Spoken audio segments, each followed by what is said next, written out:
Hi, this is Rob from the Avoid My Mistakes channel. Today I want to show you how to more quickly and easily install the 12-volt power port adapter, basically a cigarette lighter adapter, to a John Deere X300 series lawn tractor. The part that I purchased from the local John Deere dealer is part BM24915. You can get it at the John Deere dealer for about $20, or you can also get it online. It basically contains three things: the power port itself, which I've already snapped in. And to do that, you just have to take out the plastic plug that was in its place, and that snaps out with just your fingernail. You connect the wiring harness to the back of the 12-volt adapter. It just snaps on. Feed the wires through, and then ultimately you want to connect them to the ground wire, the black wire, to the negative terminal, and then the red, a little bit too short wire, to the back of the panel with the fuses, and then install the red 10 amp fuse. Here's where things could be a little easier.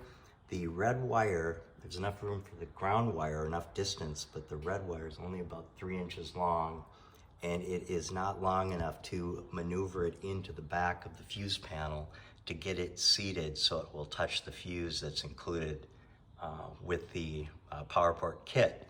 So what I did here is I released, just unscrewed the two screws that hold the power panel in place, just so I could maneuver it a little bit better.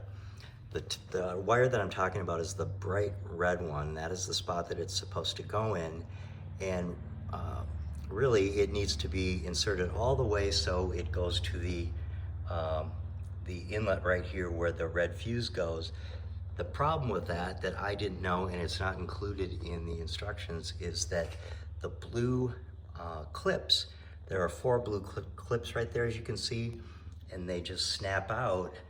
They hold in all the wires, and you cannot, at least I couldn't, install the red hot wire with those blue clips in, and I at first didn't really realize that they could be removed.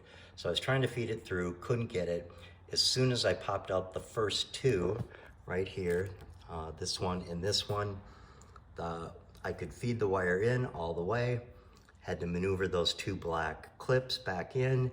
Those keep the wires seated and separated, and then it's good to go. I've tried it and everything works. I'm just gonna reconnect the control panel, snap on the cover that goes over it.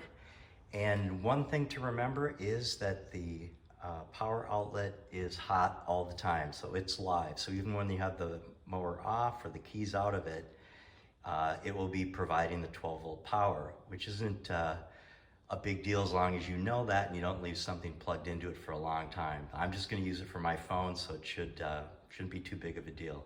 I hope this is helpful. If so, give it a thumbs up, and talk soon. Thank you.